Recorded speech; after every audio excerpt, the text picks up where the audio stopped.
What's going on, guys? Welcome back to another Craven Wild podcast episode. We are on episode 69 with our good buddy Tim Palmer. Some of you guys might know him as Buckin Obsessed on the social medias. This dude is absolutely wild. He gets after it. He gets it done. He makes it happen. And he's just a blast to talk to. I mean, we get into a whole bunch of everything. We talk a little bit about the rodeo, and we get into some funny stories.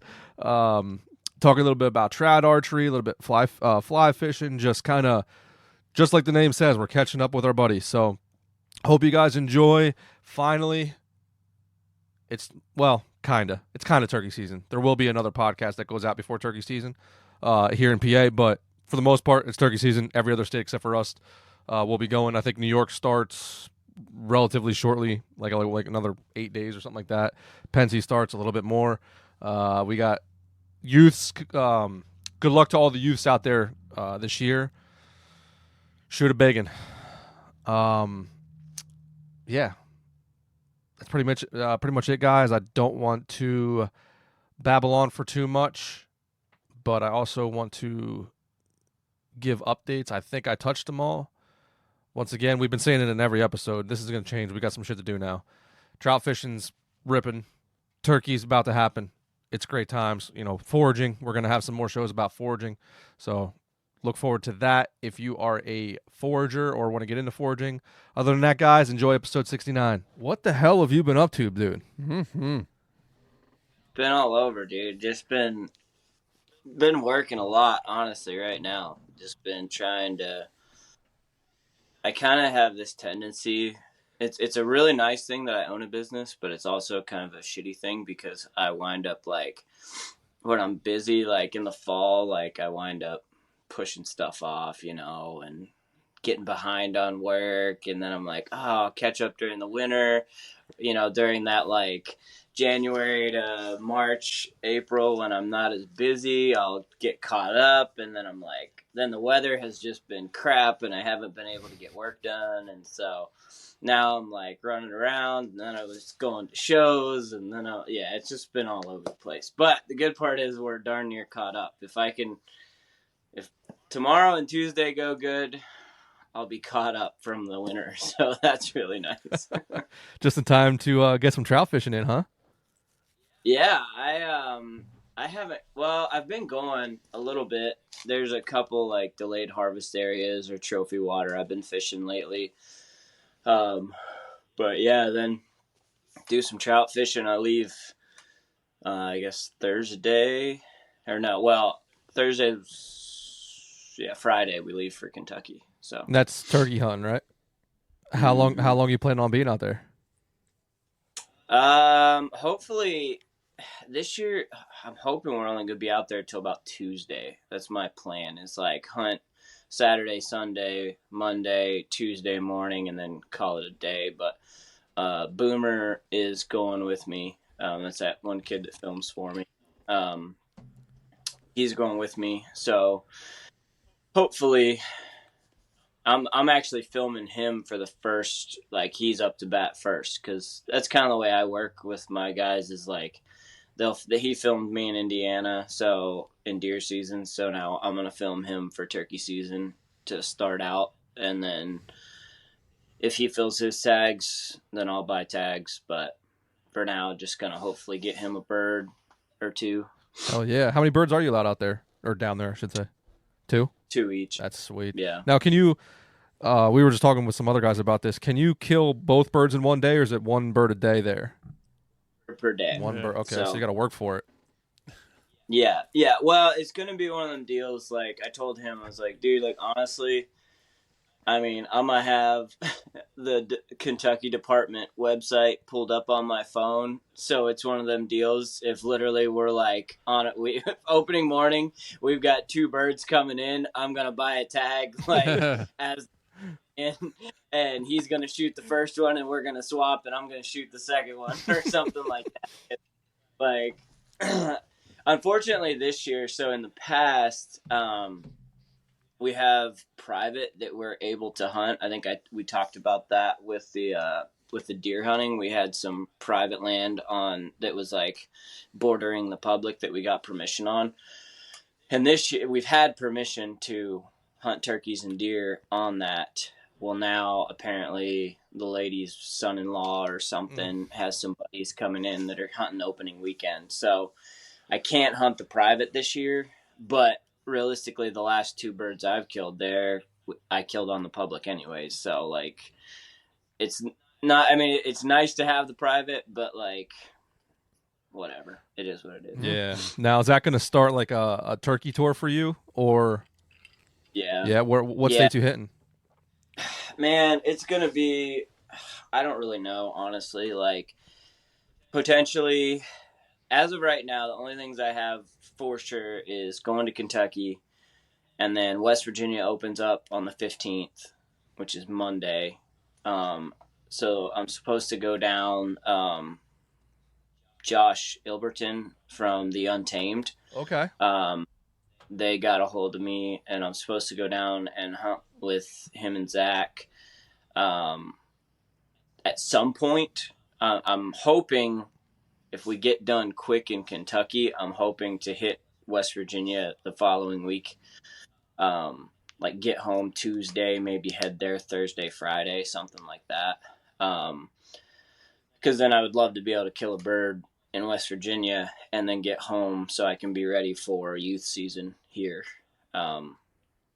Right.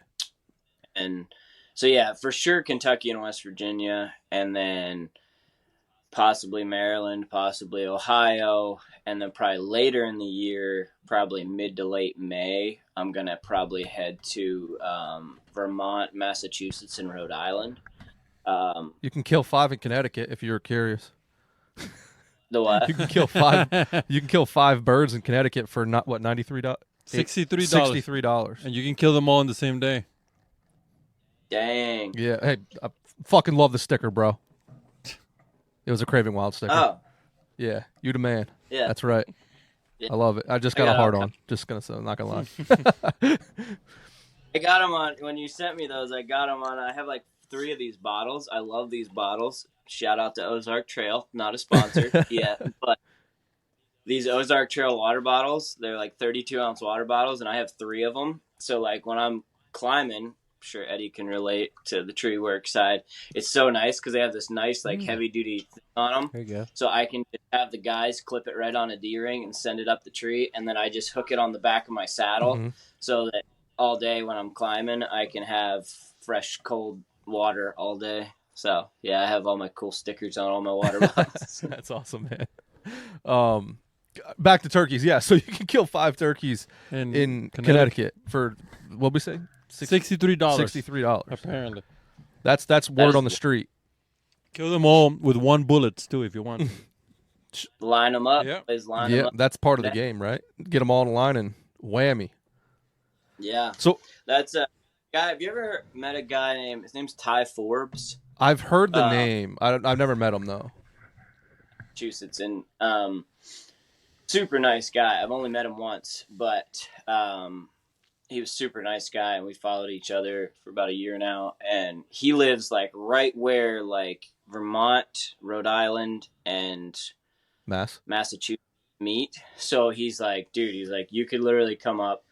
He's like, I have properties in all 3 states. He's like, we can hit bing, bang, boom in 3 days. Or like we kill 2 or 3 in, like we got lucky. We could kill 3 birds in 3 states in 1 day, you know, because he's like, they're all within 30 miles. So he's like, we can just jump across the border and bebop around. Hunt. Yeah. So that's kind of it's not a for sure thing yet, but I definitely told him, because I think their season goes into June as well. Wow. Some of those seasons there go till later in the year. So he's like, you know, if you get busy and can't come early, then come later, whatever. So that's kind of, I don't know. I've got a bunch of stuff I want to do, but just kind of going to see where I fill tags. And then I was looking at Pennsylvania and I'm like, oh my gosh, like I think I'm supposed to hunt with 13 different people so far that I'm supposed to take out and like film and stuff. So it's like by the time I've got all that, and that's just like, you know, Boomer, JMO, which are the 2 guys that work for me, and then my nephews, my dad, my wife, and then in the last year, I've gotten really close with the Penn State wrestling team. So I've got like 4 of their guys that I'm supposed to take out. Mm-hmm. Did they win the national championship, or is that still going? Yeah. I know they're like beasts. Oh yeah, they won by like 78 points or something. It was the largest win of the national title by a spread of, it was like 70 some points. It was ridiculous. Doesn't that Penn State coach have like an absolutely ridiculous record? Yeah. They're a bunch of animals, honestly. Like, they're insane. They've always had great wrestling, but for whatever reason, it's just like the last. Also, it's like it's making news now. They're so good, like they just. It's kind of you're seeing it everywhere. Yeah, definitely. So I got a bunch of them, and then just some buddies of mine. So my pet, I don't know how May's gonna go. If I can keep on birds and we can keep finding birds, like I'll probably stick around in PA because I've got a ton of people I'm trying to hunt with, and then find time to maybe kill a bird myself. But truthfully, in PA, like I don't even care if I kill a bird. Yeah, I'm just like, I would rather take people. Like, I'd rather get my wife a bird or my nephews a bird or, whatever, and then I'll kill a couple out of state and see what happens. Right. But, yeah, you're doing it more for the other people, kind of like a reset button for you at that point in time. Yeah. It should be fun. Like I said, thankfully we've got a bunch of spring work coming in, but I've got kind of I've got a nice little gap here. I kind of strategically plan my work so that I can I get caught up and then I'm like telling everybody, oh yeah, well, we'll get to you, probably end of May ish, like whatever. Right. So I can hopefully just hunt turkeys a lot. So now so in the beginning of Pennsylvania season, right? You can only hunt till noon. So what do you do? What are you typically doing after that? Like after that, the clock hits noon. Are you trout fishing? Like what do you get into? Sleeping. Honestly, we'll be at the river. So right about then is when the smallmouth run up the river, and I live like a mile from the Juniata River, so I'm literally like less than a mile from the boat launch. So I will have my boat ready to rip. And like most of the people that I've been telling everybody, like, plan the day. Like we'll go hunt turkeys in the morning and then we'll take off and we'll go catch smallies all afternoon. So it'll be. That's a good day. Catching smallies. Oh, that is a good day. It's a beautiful day. Yeah, if you come down and anytime in May, pretty much end of April, truthfully, right about now, you can start smacking them. But that whole May. From May 1st till the second week of June, they spawn on the river right here. And, I mean, you can float and catch. I mean, we'll take my boat out and we'll catch. In 3 hours, we'll catch 50, 60 smallies that are all, between 2 pounds and 4 to 5 pounds, some of them. That sounds like an absolute blast. Oh, yeah. It's a great time. Like I look forward to that about as much as anything throughout the. I get fired up about. What are you usually catching them on? Truthfully, at that point in time, I'll usually have some type of Ned or creature, like little crawfish bait on a Ned rig that I can just pitch into beds, because a lot of times I know the Stretcher River like the back of my hand, so I know where all of the little shoals are that they spawn on, so there'll be beds, and I'll throw creature baits or just about anything into a bed. I'm actually this year I'm really excited about this. I have never targeted smallies with a fly rod, but this year I'm gonna just pitch streamers on a fly rod and sight fish them on a fly rod, because last year, I mean, we would sit in one spot. I'd pitch the anchor out and we just sit in the current, and you could literally see 25 beds with 2 pound smallies on it, 2 to 4 pound smallies on it, and you can just sit there and just pitch one and catch one, and that's crazy. Catch another. And so to be able to do it on a fly rod, I think is even going to be way more fun. Catching those. I just actually found a guy that makes San Juan worms, they're about 3 to 5 inches, just specifically for smallies. Yeah. So I got that. In June, I usually catch them just little boppers, little chartreuse boppers on the top. Oh shit! Yep. Okay, like Just fucking like little bugs. They eat them sometimes like trout. They just bloop. Yep, they'll just take them. Yeah, that's crazy. Right at the end of the year, that's what I started. Once the spawn was over and we were just kind of fishing for the heck of it, I started throwing some little poppers on. Yeah, white and chartreuse work over here, or where I am. They were crushing them, and I was like, okay, this is really fun. It is. Like, it is. I got a whole 8-way setup just for them. Even though you don't need it, but there's stripers there, so I'm like, well, maybe I'll get both. No, not happening. Yeah, it's gonna be a busy spring. Like I'm fired up for it. Like I've been just working my butt off lately, trying to get caught up and like focusing on other stuff. We got a lot of stuff going on, and then also with training. Like I got races that I'm signed up for, so we've been working out a lot. Meg's going crazy. She's got a bunch of races. So she's got, I think, a half marathon next weekend in North Carolina. Then she goes and has the Pittsburgh full marathon. And then we have a triathlon that we're both doing in first week of June. And then she does the half Ironman at Penn State in last day of June. So you're busy, man. Very busy. This next stretch, like I feel like I'm gonna blink and it's gonna be July because like once I start, like so I'm trying to get everything in line with work because once I start next week, it's gonna be like between fishing, training, and then like hunting turkeys. It's just gonna be a whirlwind for about 2 months. It's not gonna stop at all. You're gonna look like you look like when I seen you at the 8th day at the Great American Outdoor Show. Yeah, that's where I'm gonna be there. You look like you were about severely over it at that point in time. Yeah, dude, that show was brutal. Like it always is, but this year everybody was so sick.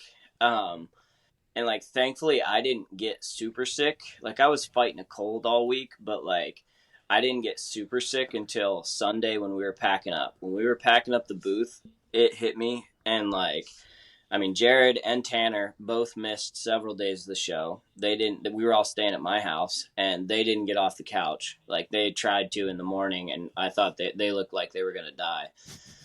And I was like, oh, gosh, this is bad. And then I was like, please help. Because me and Dan had to go run the booth by ourselves because, like, they couldn't even come. So, like, we were trying to run the booth and do everything. And then I got sick Sunday, and I did not get off the couch till the following, like, the Friday. Like, I got sick Sunday after the show. They left Monday morning, and, like, I did not even get off the couch until Friday. Like, I don't know if I had COVID or what the heck I had, but it was bad. It was like, yeah, you got sick and you were severely run down with your schedule.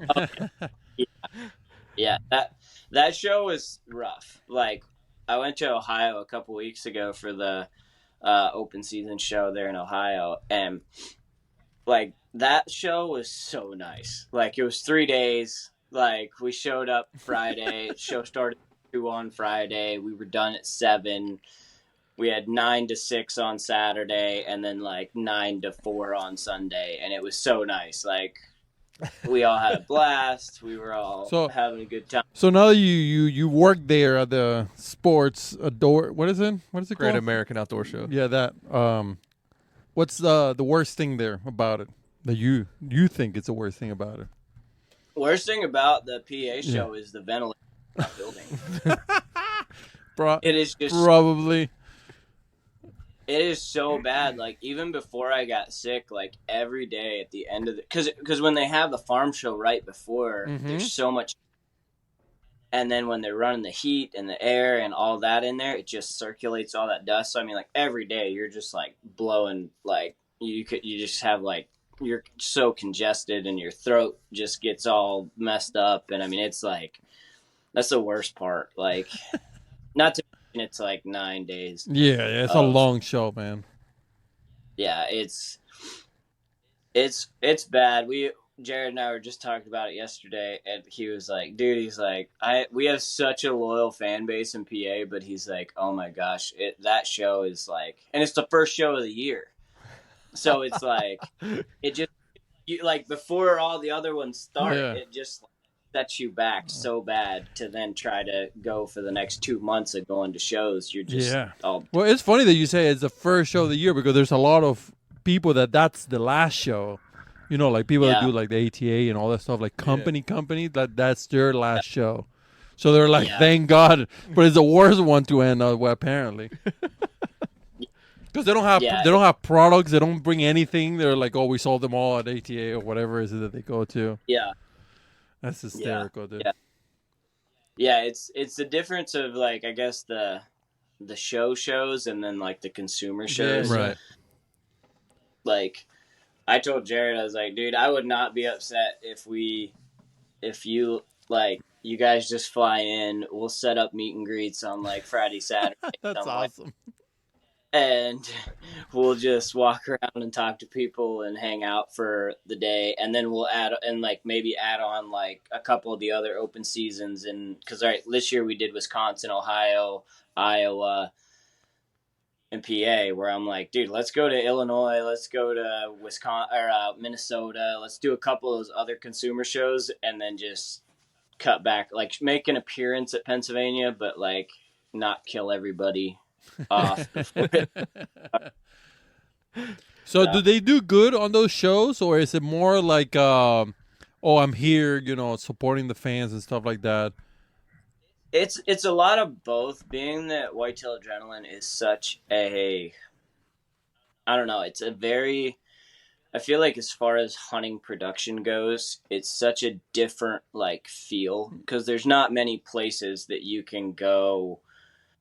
Yeah, I guess like like the hunting public guys will go to the NWTF or like, some hunting like show people that people watch their videos, or like they'll be there, but like it's such a homey atmosphere, I guess, when you come and you get to talk to Jared, or you get to talk to all of us, and you're taking pictures and you're there holding racks, and like I love that part as far as the fans go. But we do sell a lot, like we sell a lot of DVDs and a lot of merch. Right now we're basically this year we sold out of a lot of merchandise. So as far as like clothing, like we got sold down because he's got a bunch of new stuff that's coming. So like we were out of a lot, but we were trying to like clear out inventory so that then for next year we'll have new clothes and all that coming out. But that's awesome.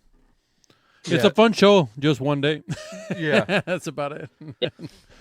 I was a little burned out. I'm not even remotely comparing to what you had to go through, Tim, but like we when did we go? Thursday? Wednesday? I don't remember. It was like middle of the week though, right? Sure.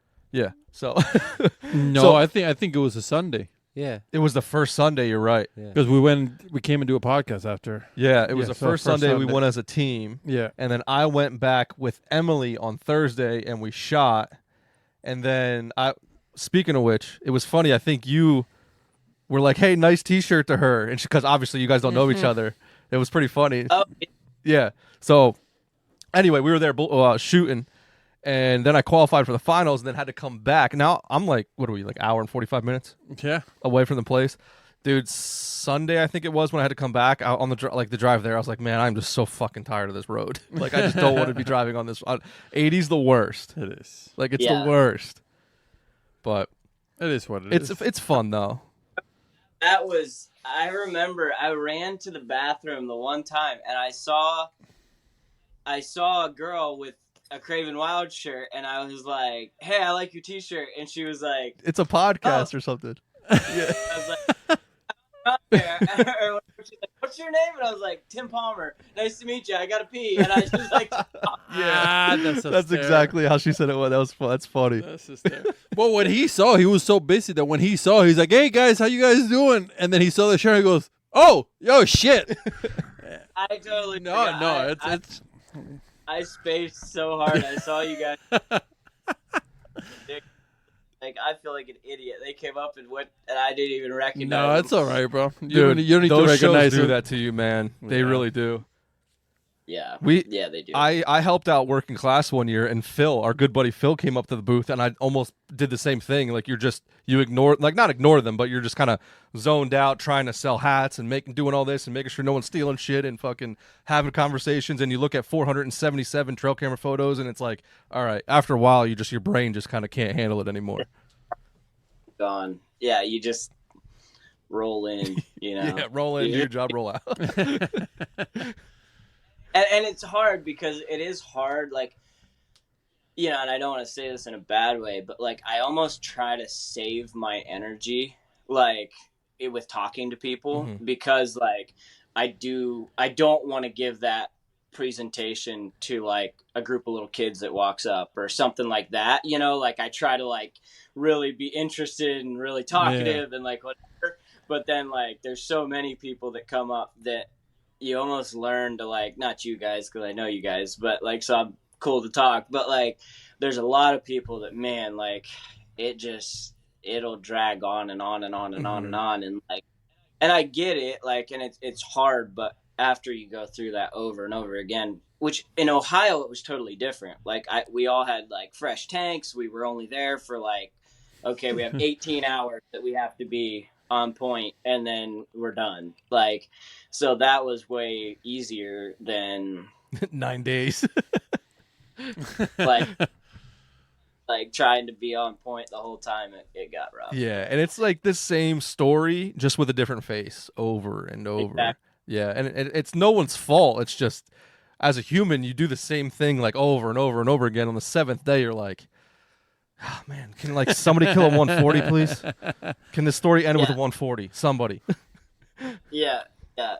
Tell me about the time the beaver bit your nipple off. Yeah. Like, let's talk about something else. No more deer. Yeah, he's getting stressed out just talking about it again. Let me tell you. Let me just talk about my deer hunt last year. No. Hey, you want to hear all of our deer stories, Tim? No, he's like, absolutely not. I like the fun guy.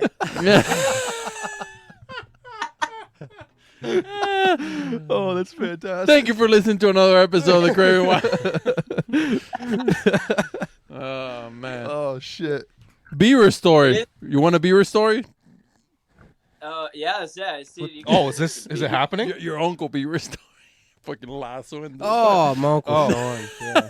Oh, I thought we were going somewhere. No. He caught a beaver one year in a foothold, and it broke its leg, and it was sitting there. It was half underwater, half, and you could tell it was wore out, wasn't going nowhere. And I'm not joking when I say he was probably 3 miles from where we were. He's at the furthest pond. He's like, hurry up, I need help. So I've got, 5mm waders on, just, I can't go no faster. And then he calls me literally when I'm like 100 yards from him, and he's like, I got it taken care of. Yeah. I was like, what do you mean? He's like, I just set a 330 and threw it over its head. Just lassoed that shit. Lassoed fucking beaver. Oh, man. I was like, man, I wish you would have waited for me to get there to see that. I never roped a beaver. Because, like, when we were kids, like, rodeoing and stuff, we always roped everything. Like, we'd lasso stuff. And my only roping story is one time I was probably, like, maybe 11 or 12. And we were trout fishing, right? And that we seen this Canadian goose. Actually, I don't even know if I should tell the story because I'll probably get... Protect yourself. Yeah, right. So, hypothetically... Wait, what? It wasn't you. It was a friend of a friend. Yeah, hypothetically. of a kid that when his uncle dared him to see if he could rope a goose, and so I went running, or this guy went running with a little chicken rope, and there's this goose sitting there on the bank, and I didn't realize, or the guy didn't realize. You're not very good at telling stories, buddy. Or lying about stories. So, out there ropes this goose. Well, then the darn thing takes off flying because he wrapped it around the neck. Oh my god! big kite. The whole mess. Got That's fucking the hysterical. whole thing down out of the sky and had to take the rope off. But I heard he caught the goose, and it was a crazy experience. That's good. So that kid had the best kite ever. Yeah. Yeah, living kite. That's all. Catch and release. My grandpa was so pissed. He was like, "What in the world, you boys disturbing them kids?" That dared me to. I'll jump off a dang bridge at 11 years old if you dare me. Like, Yeah, you're right. That's funny. But Yeah, that's not the age range you want to be daring people, because you'll damn near do just about anything. other that was like, oh my gosh, he was the worst. Anything that was crazy or wild or stupid, like I was 100% his stunt man, and they were like, he would always be like, "I bet you won't do it. I dare you," and I'd be like, "Well, yeah, I'll do it." Did somebody dare you to go bronc back riding or whatever? Is that how that started? Yeah. My entire career, 10 years career, I was just doing a dare the whole time. Like, I bet you won't rodeo for 10 years. I bet I would. will. bet you I will. Yeah, I was actually thinking about you today because PBR was on. Yeah. Dude, these young cats are something else. Yeah. There's a whole crop of kids that are coming up that are just like stupid good. Like it's where like rodeo, I feel like, not to get on a major sidetrack, but rodeo has, for a lot of years, there was no athleticism per se. Like the best in the world were just really tough, and they had some skill, and they just were really badass dudes that went out there and did it.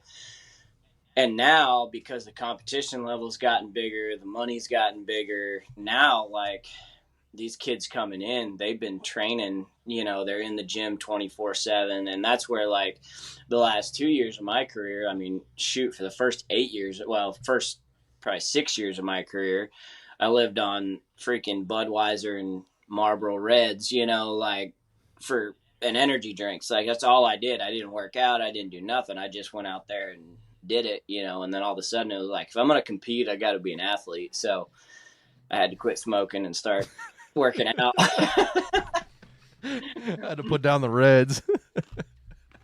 Yeah. The who was the guy? Was it JB Mooney? Mm-hmm. He's different. Oh yeah, dude, that guy's built different. Is he like the goat of bull riding?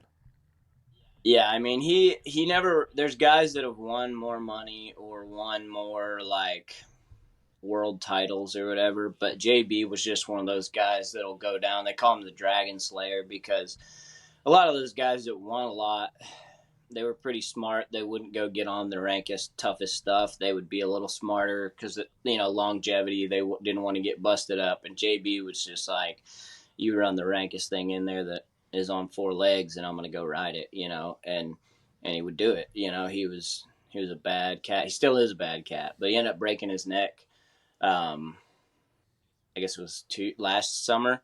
He broke his neck, and he's fine. Like, he can walk and stuff, but they told him, like, you can't take another shot. Like, if you take it, be done forever. So he retired, but yeah, he's a bad dude. I watched a documentary on him, and I don't want to go too into this, but he used to practice riding bulls. He would stand on a basketball. Mm-hmm. You ever try to stand on a basketball? Yeah. That's the fucking hardest thing ever to do. And he would just do it for, hours? Yeah. That's crazy. Yeah. I did that. In fact, Jared and I were talking about that a lot with longbow training for what he does, because the crazy ways he shoots and stuff, everything is being so in tune with your body. And so that was like what I used to do for the same deals. I would have like one of those little mini trampolines with a medicine ball, mm-hmm. and I would ball on it, and then I would stand on the ball and then practice keeping my core engaged and balancing while I was doing that. And so like he's talked about even like one day shooting videos. We're going to shoot some videos. This is encrypted information, but we want to shoot Jared that and then be shooting his longbow while standing on a basketball. Like, that'd be sick. Be kind of cool. Don't worry about anything leaking from here. 11 people listen to the show, so you're good. And Mom don't know how to repost anything, so that's 10 right there. Did you shoot his bow? I have shot it once at his house in Iowa, but I've not like shot it. It's just super interesting how he fucking developed his own little His own system. He's like, you know what? I'm just gonna pull it with my thumb all the fucking way, and then Yep. it's fucking Yeah. weirdest thing ever, dude. Good for him, though. Yeah. Jared's deal is like, and again, it's a situational, deal because like for hunts out of a tree stand, like that doesn't make much sense, No. But being the way he hunts and his situations, he's not taking a shot over 20 yards essentially, but what he needs to be inside of that 20 yards is, and it's the deal that I struggle with, and most likely I'll end up switching to traditional at some point, like shooting a longbow or something like that down the road, for those situations, because that's the hardest part, is getting drawn. Mm-hmm. Like times that I've had, there's been a lot of times where we've been on the ground behind the decoy doing whatever, and I'm sitting there and we have a little scrub 6 or scrub 8 come in, and he comes into inside of 10 yards, but we didn't see him coming through the brush till he was at 15 yards, and he's coming right at you, and you're sitting there with your bow, and you're like, and I look at the guys after, and I'm like, dude, I'm really glad that wasn't a giant, because there would have been no way I could have gotten drawn and got a shot off. Yeah, right. No way physically possible that you're going to get away with it. And so for Jared, that's why he switched to the longbow, because he can shoot laying down, he can shoot however he's got to. And now with the speed of what he can shoot, like there's been some people that have got to watch him shoot now. He shot some at the shows and whatever, but like when you actually watch him at his house, or like when nobody's watching, like the speed that he will be from here to arrows in flight is so fast, with such a strong, I mean, when you're pulling 80 pounds, shoot 100 grain arrow, like, I mean, inside of 20 yards, that's the deadliest thing you can shoot at that speed, and he's got the point, and there's some footage that'll be coming out eventually that's already been filmed that no one's seen, that is like, his whole deal is he's going to be faster than a deer. So like his struggle was a lot of times he'd crawl into 15 yards, 20 yards on a buck and be laying there for 4 hours waiting for it to stand up. Where now he's so fast and so deadly with that, he doesn't have to wait anymore. He can literally just get to within range, stand up, and walk at them. And when they jump, he shoots. Shit. No. And so it's he's had a lot of stalks over the years that got blown because of the wind, Right. because he had to sit there for 3 hours waiting for that sucker to stand up. Yeah. And so now he just really dove into it and studied the deadliest archers to ever live, and that's how they shot. So he just mastered dove it. Yeah, shoots thousands upon hundreds of thousands of arrows. Like, it's insane what he shoots. How heavy is his arrow? I want to say like his regular setup is like 800 grains, but then he has another setup that is like 1200. No fucking holy shit! But he's launching it coming out of that longbow at I guess it's 34.5 inches at 80 pounds. Coming out of a longbow, it shoots within 18 feet per second. He's launching that 890 grain arrow at within 18 feet per second of a brand new Matthews. Oh shit! So like a brand new Matthews shoots that arrow at like 190 something.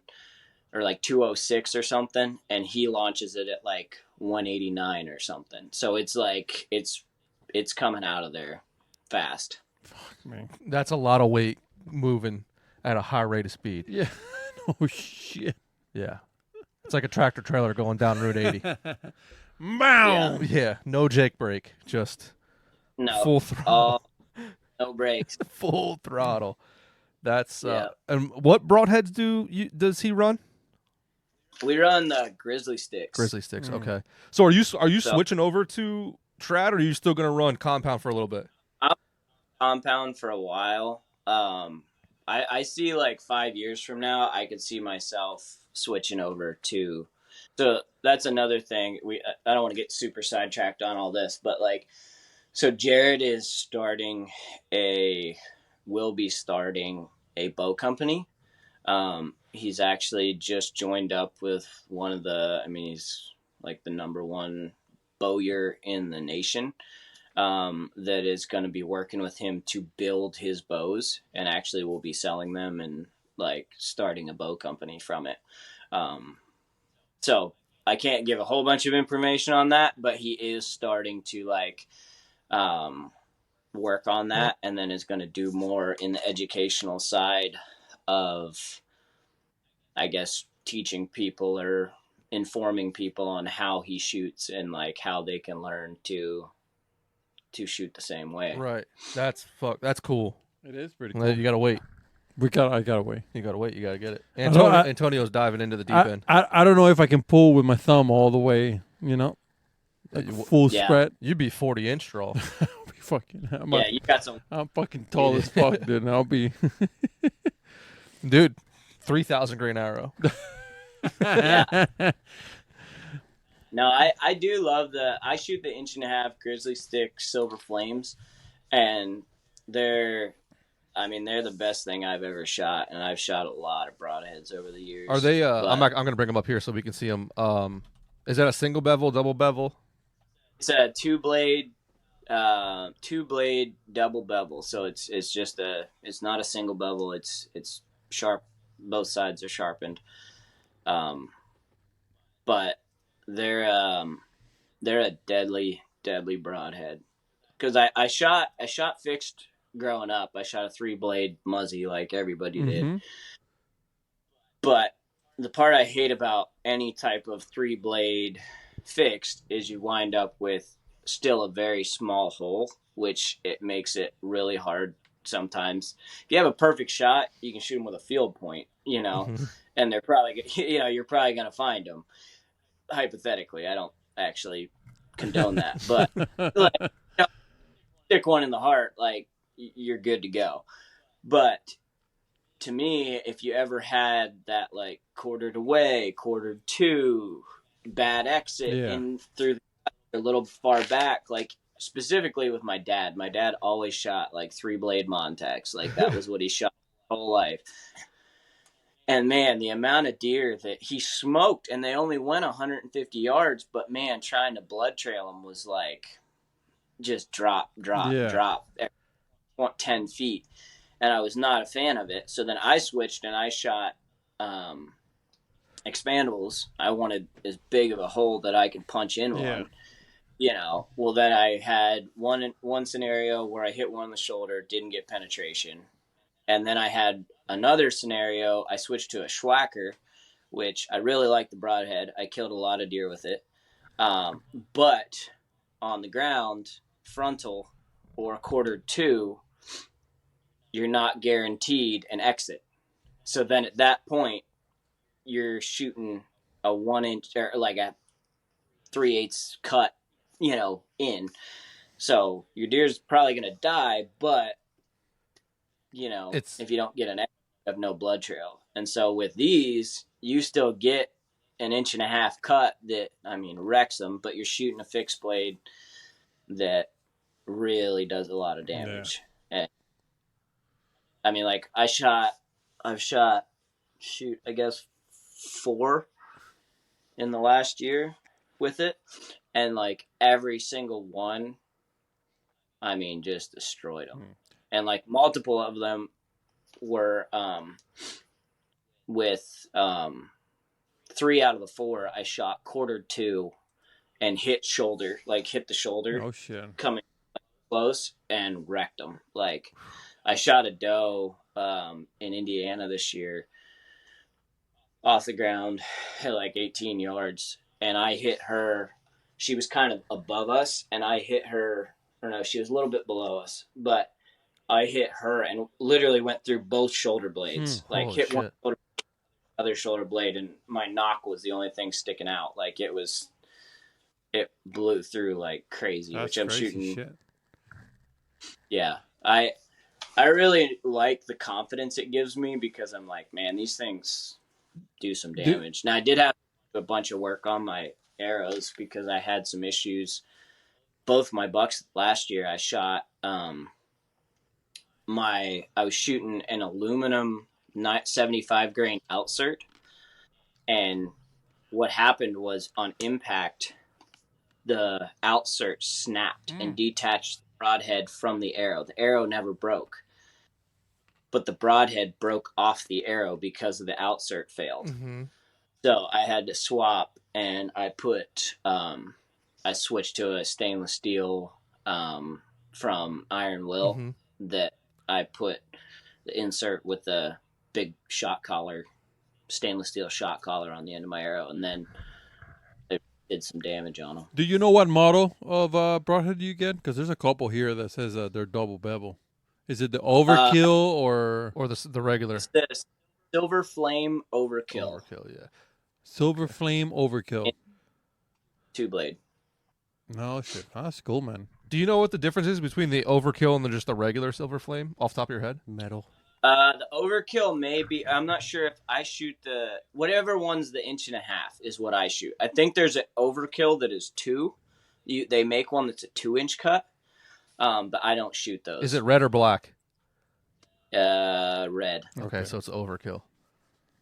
Yeah. Have you shot this Eddie before? No, but they're talking about different metals and stuff. The other one uses a 440C. And then it also has another thing to harden the metal. That's the difference between the red and the black. The black is your high end. Is that why there's like $40 difference in them? Yeah, it's the metal just in the metal process. Yeah. Yeah. And Jared shoots some of the ones that are like so we all carry different ones in our quivers. Okay. Like, we'll shoot different setups. Where Jared, he'll shoot like his everyday arrow is that 890 grain with the Silver Flame, and then he also has like a 1 1/8 inch cut, one of those like samurai heads that are the single bevels that are like that long, and he keeps them in there. So if he's like in real thick grass or like whatever, and he knows he's going to be shooting really close, but really like probably shooting through a bunch of stuff, he'll grab that out of his quiver and shoot that. Damn. Okay, well, now another broadhead we got to try. Yeah. They look pretty awesome, man. They look insane. Yeah. There's just a confidence. I don't know. I've found for me, like, there's a confidence when I pull back on one of those. Like, I'm just like, man, like, I know if I hit this thing just about anywhere, like, there's nothing gonna stop this, and it's gonna freaking wreak havoc. You know. The only double bevel I've ever shot was a Steel Force. What do you think? Oh, they're good broadheads. Yeah. It was just something I tried. Steel Force is like, it's damn near like unbreakable. There's no holes in it, nowhere. It's a solid ferrule. It's a solid blade, and they got little bleeder blades on it. Oh shit. Yep. That's the only double bevel I've ever shot. I haven't really messed with that much. Yeah, there's so many. Yeah, I don't like the bleeder blades. I know, like, the Iron Wills and like several of the other ones, they have optional. You can like put the bleeders on. Yeah. But I really love that 2-blade because, you know, you figure when you're hitting bone, if you hit it with like an axe head versus like a maul, like there's more debris to catch on, right, when it goes through that bone. Now, if you have enough force, like, that's a whole big argument. Like, you can talk like forever, but like, you know, if you have, I like that 2-blade because I've hit bone unintentionally, but like I have shot 3 in a row directly in the shoulder blade from different angles and just blown right through them. That's awesome. Yep. I want to so bad. What I want to do is build. So I started kind of building a heavier arrow. I will say for compound, it's going to end up probably right around high 5s, low 6s. Yeah. And I want to put a field tip on. Or field tip, Jesus Christ. Yeah, that's a filter. Yeah.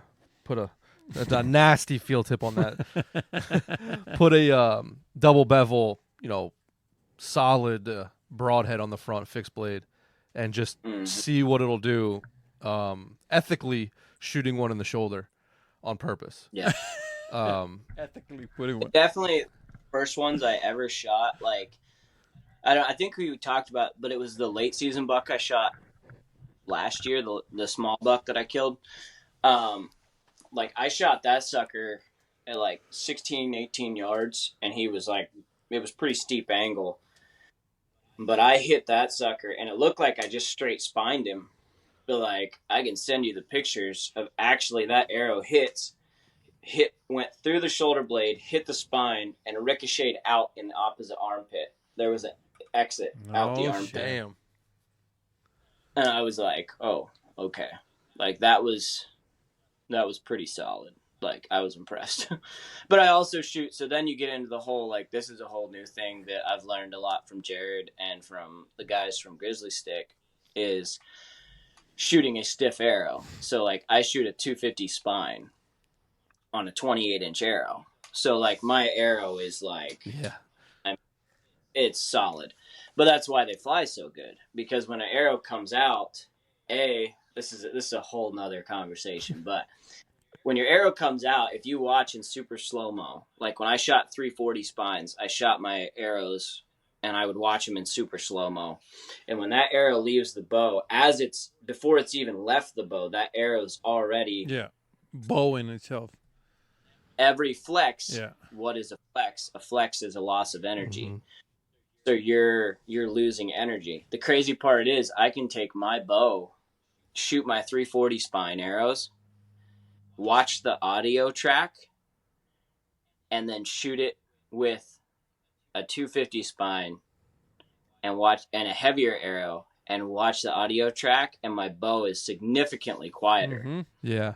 Because all that energy that is being released, instead of being sent into motion, it's like, and then when it hits, you watch it in slow-mo, and that arrow isn't flexing like this.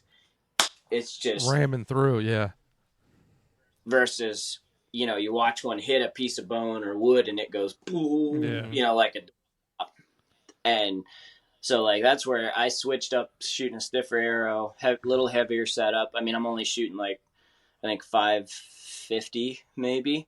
Because I'm not going to go off the deep end and shoot a 700 grain arrow that I'm only, lobbing out there. Mm-hmm. Like, still have range. But, I think that's what Tanner, Chancey, I think Funky, everybody pretty much that shoots a compound, we're all right around like 550 to 575, depending on our draw length.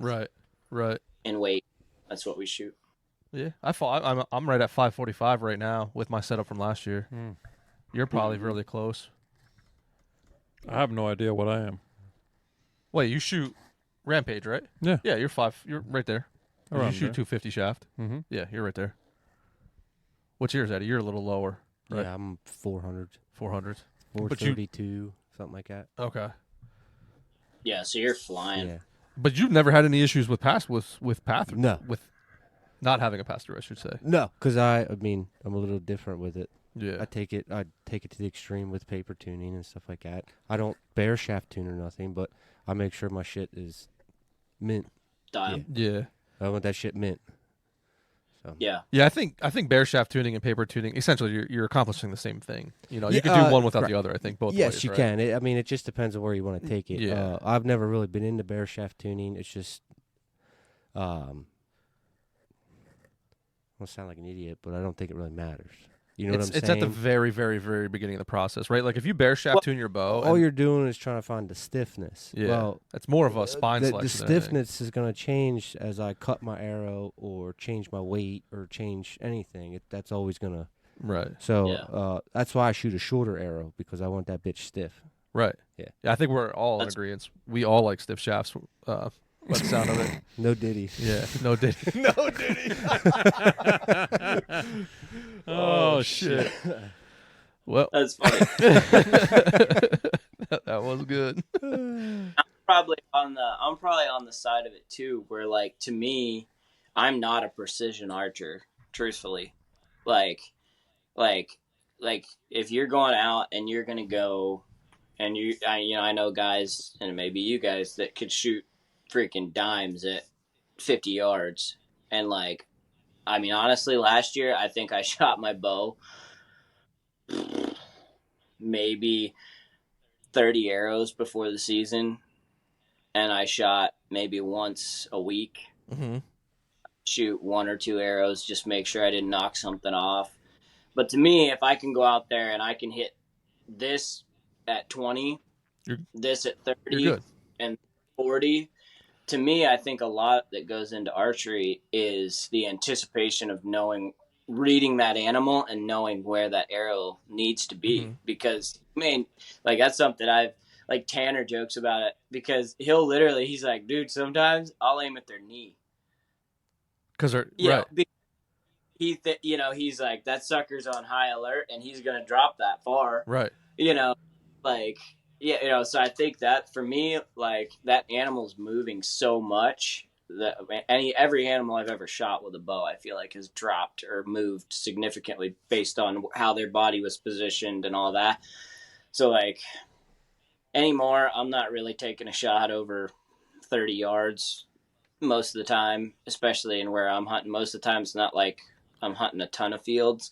I mean, I killed my buck in PA in a field this year, but like, that's pretty rare for me to be able to hunt in a field. I'm usually in thick timber and in tighter spots.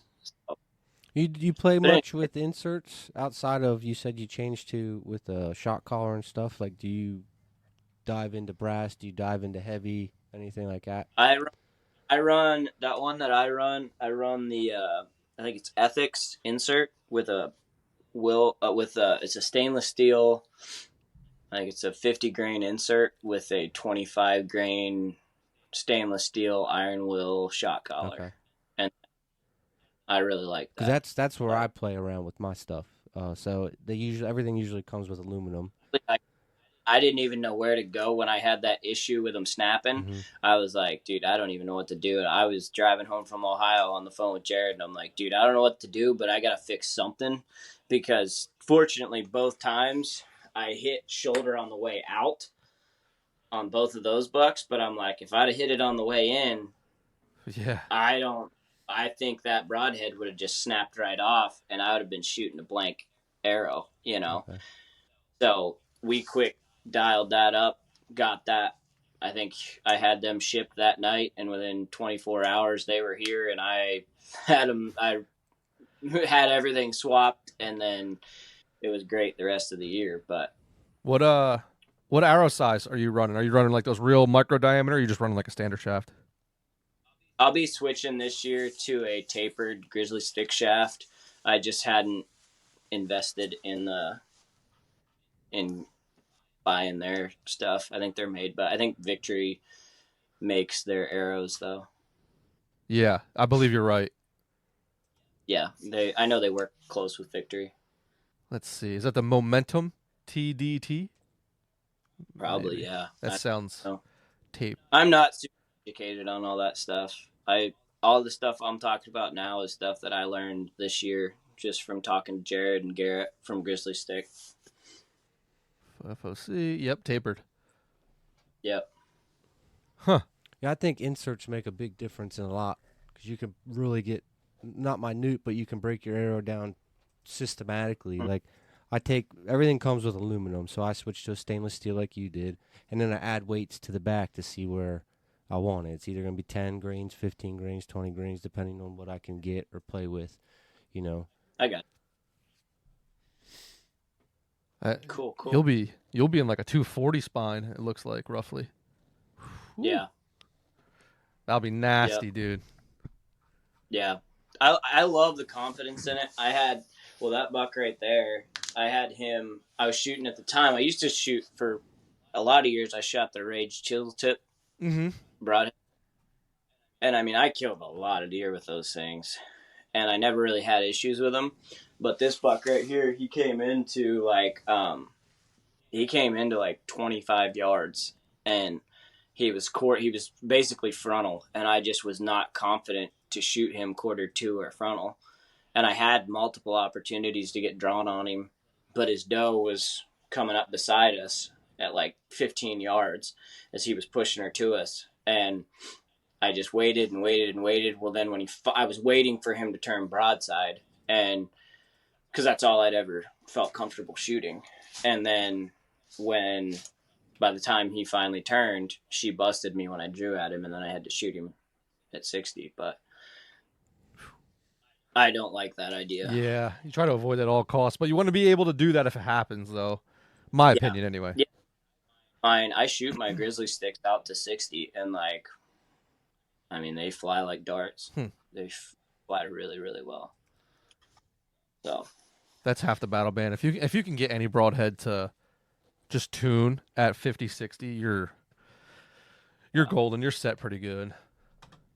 Yeah. I mean, anything after 50, 60, you're going to start getting just wind resistance, right? And that's going to cause issue. Depending on what your FOC is, that's going to start to cause an issue. Depending on what kind of fletchings you have on the back and how many, after 60 yards, like there's just too much that can go wrong. A lot of variables. Yeah, especially when you're trying to shoot an animal. I considered swapping to just shooting an old 3-pin like sight and just have a 20, 30, 40. But I do like having my 5-pin just for the case of a follow-up shot if I ever need one. Right. The fact that I have to get to 60 yards to feel comfortable to, well, truthfully 65 probably, to get a second arrow in one.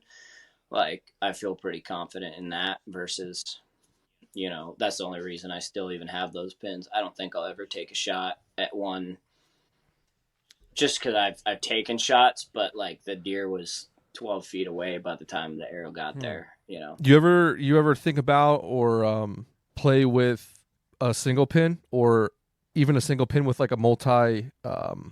I've thought about the pin. I have thought about the multi-pin and a roller. Honestly, I'm just such an old school person. If it ain't broke, I don't fix it. And like, I've thought about it. I thought about going to a single pin, but then I really don't want to have to be, again, my style of hunting and the way that I'm going more and more and more towards on the ground. Like, I know how stressful those moments are, and the last thing I want to be having to do is roll a pin, or I just want to be able to draw back and let go. Like, I don't have to think about it. Yeah, that's just where you're comfortable at. So, like you said, if it's not broke, don't fix it. There's no reason. Yeah, exactly. I think it's hard to beat a 3-pin scope, like a scope housing with 3 pins in it. It's really hard to beat that.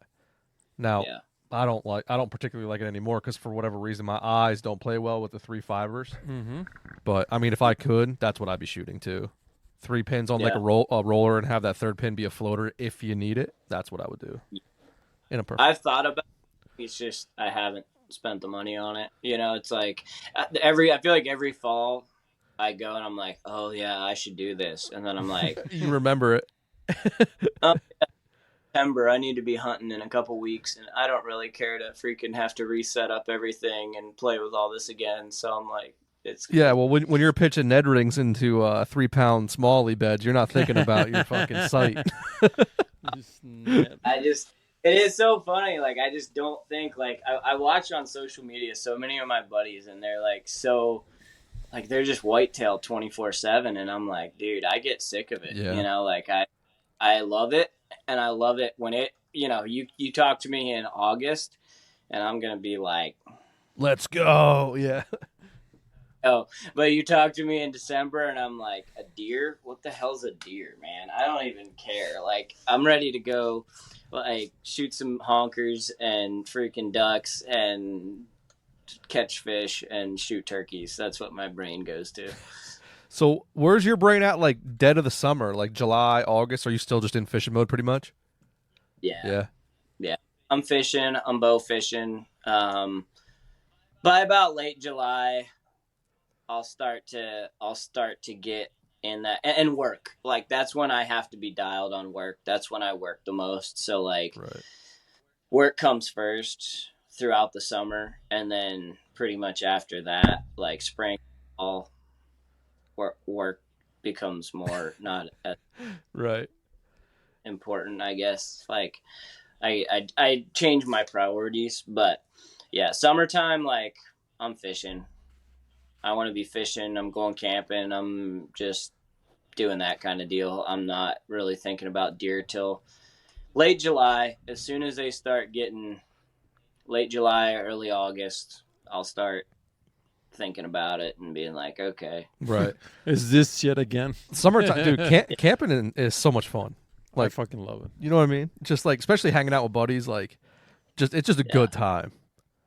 Yeah. No stress. It's That's- simple. Yeah. My wife and I, we love to go. Like last year we did that trip to Wyoming, and I don't know where we're going this year, but we're going somewhere. But that was a blast. That was probably one of the best 10 days I've had in a long time, where we just went and we just slept in the bed of the truck for 10 days and fly fished across the West. And that was pretty fun. Yeah. Like that was a good time. What was your favorite state to fly fish? Honestly, Wyoming is pretty, like, Almo- I just love in the mountains and catching cutthroats and stuff like that. Because those streams, like, especially with her, like, you're not going to catch giant trophy fish, I would say.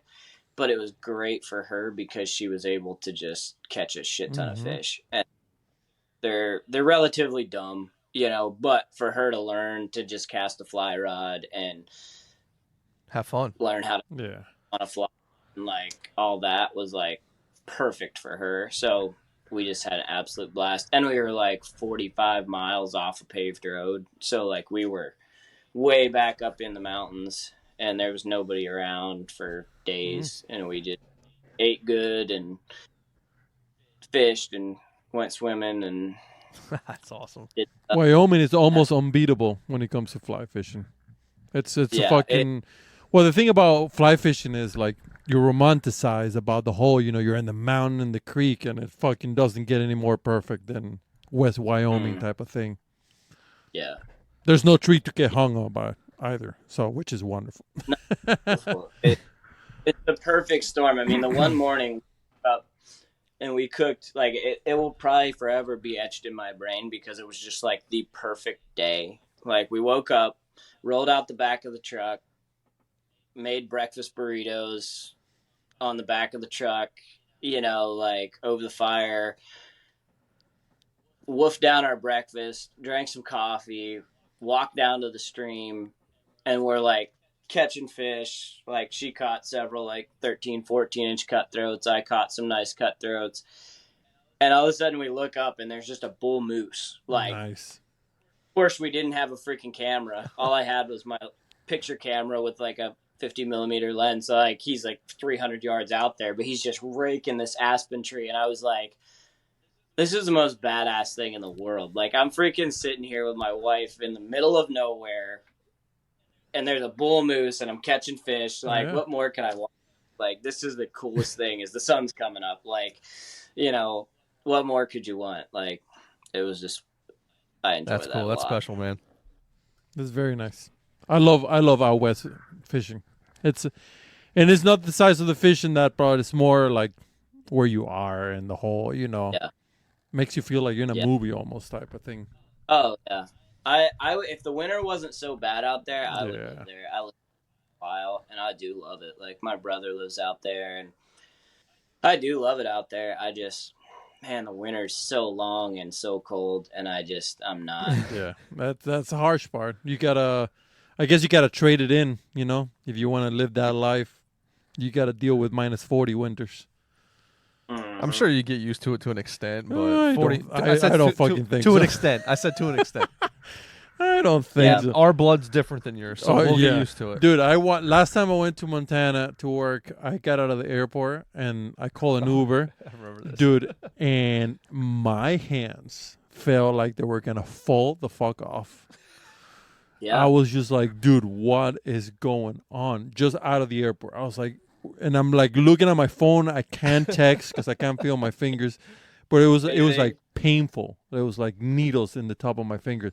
And I was just like, what the hell? And then I was like, the Uber was like, oh, I'm over here. I'm like, God damn it. That's like fucking 10-minute walk. And I'm trying to walk with the fucking carry-on, and my hand is sticking out. I'm like, holy shit, what a miserable time. But covered for sure. But I was there, and I was like, man, I wish I would stay. Yeah. But no, I didn't. Yeah. It's wonderful, dude. Yeah. It's wonderful. I love it out there. It's a great time. I told my wife, I was like, you know what we really should do is I want to have my brother find me like an old like 90s F-150 with a cap on it. Mm-hmm. And what I'm going to do is I'm just going to like, if I one day I'm rolling in the cash, I'm just going to buy a and I'm just going to spend like $5,000, and I'm just going to like set that truck up. It's going to have fly rods. It's going to have camping gear. It's going to have everything. So then I can, because that's why I don't fly out there, is because when I go out there, I want to have all my stuff. Yeah. So I'm like, what we're going to do is we're just going to spend like $5,000. We'll buy a little truck that will just get us up into the mountains good enough. We'll put some sleeping bags in the cap. We'll put some fishing rods, gear. So then all we got to do is grab a carry-on and go, and we have everything we need to go live in the mountains for a week. And we just fly home, and we don't have to drive 40 hours. I like that you said rolling in cash.